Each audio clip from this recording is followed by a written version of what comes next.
নিজে কৈছে 2 লাখ টকা দিব লাগে এপ্লাই কৰিব লাগে গতিকে হিটো এটা ডাঙৰ মাৰ্কেট দেখা নাই আপোনালোকৰ নিউজতে তো বজাই আছিল যে 2 লাখ টকা দিব লাগে এপ্লাই কৰিব লাগে সক্ৰিয় নেতা ইউপিপিএলত যোগদান কৰি আছে আজি আমাৰ ইউপিপিএল দলত বিপিএফ দলৰ বাক্সা জিলাৰ প্ৰাক্তন সভাপতি হিতেশ বসুমতাৰী ডাঙৰীয়া তেখেতে প্ৰাক্তন বিধায়ক আৰু প্ৰাক্তন ইএমও হয় আমাৰ দলত যোগদান কৰিছে আৰু তেখেতৰ আগমনে অকল মছলপুৰ জিলা নহয় ইউপিপিএল দল অধিক শক্তিশালী কৰিব মই এটো আশা কৰিছো বিপিএফ দলত কোনো মানুহ থাকিব পৰা পৰিবেশ হাগ্ৰামা মহিলাৰ ডাঙৰীয়াই আৰু ইয়াত ৰাখা নাই কাৰণ তেখেতৰ যেটো একানৈকতবাদ আৰু যেহেতু তেখেতৰ যেটো সকলো মানুহৰ প্ৰতি যেটো এটা অহংভাৱ তেখেতে ৰাখে ইয়াৰ কাৰণে তেখেতৰ সতীৰ্থবিলাক লাহে লাহেকৈ ওলাই গৈছে আৰু তেখেতৰ যেহেতু কোনো মিছন আৰু ভিজন নাই দলৰ কাৰণে কি কৰিব ৰাইজৰ কাৰণে কি কৰিব সো সকলো আজি হতাশ হৈছে তো এই কাৰণে সকলো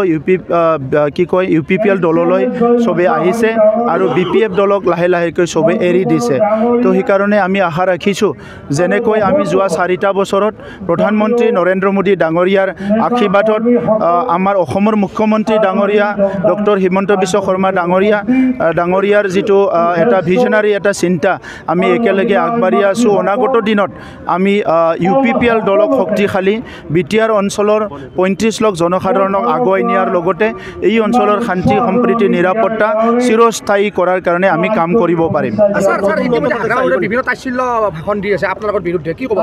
চাওক হাগ্ৰামা মহিলাৰী ডাঙৰীয়াৰ ইটো স্বভাৱে হয় আজিৰ কথা নহয় গতিকে হাগ্ৰামা মহিলাৰ ডাঙৰীয়াৰ নামটো লৈ পেলাই তেখেতৰ কথাবিলাক কৈ পেলাই আৰু আমি সময় নষ্ট কৰিব নালাগে কাৰণ অলৰেডি আমাৰ অঞ্চলবিলাক বহুত পিছ পৰি আছিল আমি এতিয়া কামতহে মনোযোগ দিব লাগে তেনেকুৱা নেতা আগত আহিছে গৈছে আৰু হাগ্ৰামা মহিলাৰে নিজে প্ৰমাণ কৰি দিলে তেখেতে যে এজন ভাল সামাজিক নেতা নহয় বা ৰাজনীতিক নেতা হ'ব নোৱাৰে তেখেতৰ কোনো মিছন ভিজন নাই তেখেতে মানুহৰ কাৰণে ভাল চিন্তা কৰিব নোৱাৰে ইটো ইতিমধ্যে হাগ্ৰামা মহিলাৰে নিজৰ কথা বাৰ্তা কাম কাজেদি প্ৰমাণ কৰি দিছে গতিকে আজি বিটিআৰ অঞ্চলৰ ৰাইজে তেখেতক তেখেতে নিজে কৈছে 2 লাখ টকা দিব লাগে এপ্লাই কৰিব লাগে গতিকে হিটো এটা ডাঙৰ মাৰ্কেট ৰাজনীতিৰ নামত ডাঙৰ এটা বেপাৰ চলাইছে দেখা নাই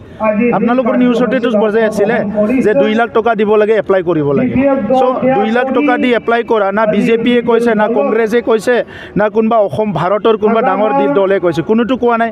যে ক'বাত ফিছৰ কাৰণে 1500 টকা ল'ব পাৰে কিন্তু 2 লাখ টকা দি এপ্লাই কৰা মাৰ্কেটখন আজি হাগ্ৰামা মহিলাৰ ডাঙৰীয়াই ৰাজনীতিখন ইমানে বেপাৰ কৰিছে যে যেটো নেকি অনাগত দিনত তেখেতক লৈ পেলাই আমি গণতান্ত্ৰিক পৰিৱেশটো কেনেকৈ জীয়াই ৰাখিম চিন্তা কৰিবলৈ আজি বাধ্য হৈছে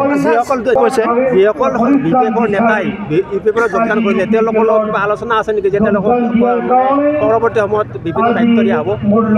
সব চুক্তি আছে নেকি তেওঁলোকৰ কাৰ লগত চুক্তি যিসকলে বিজেপিৰ যোগদান কৰিলে তেনেকুৱা কোনো চুক্তি নাই আৰু চুক্তিৰ দৰকাৰো নাই তেখেতসকলে আগতে এজন নেতা আছিলে সংগ্ৰাম তেখেতসকলৰ নেতৃত্ব দিছিলে গতিকে আজি তেখেতসকলে কথাটো বুজি পেলাই আমাৰ দলত আহিছে গতিকে তেখেতসকলক কোনোবাই কিবা দিব লাগে আনিব লাগে কিবা এছুৰেঞ্চ কৰিব লাগে তেনেকুৱা পৰিৱেশ নাই তেখেতসকলে নিজে আমাৰ দলত আহিছে আমি তেখেতসকলক আদৰি জনাইছোঁ উন্নতি কৰাৰ কাৰণে বিভিন্ন ধৰণৰ আঁচনি গ্ৰহণ কৰিছে আপুনি ইয়াৰ ভিতৰত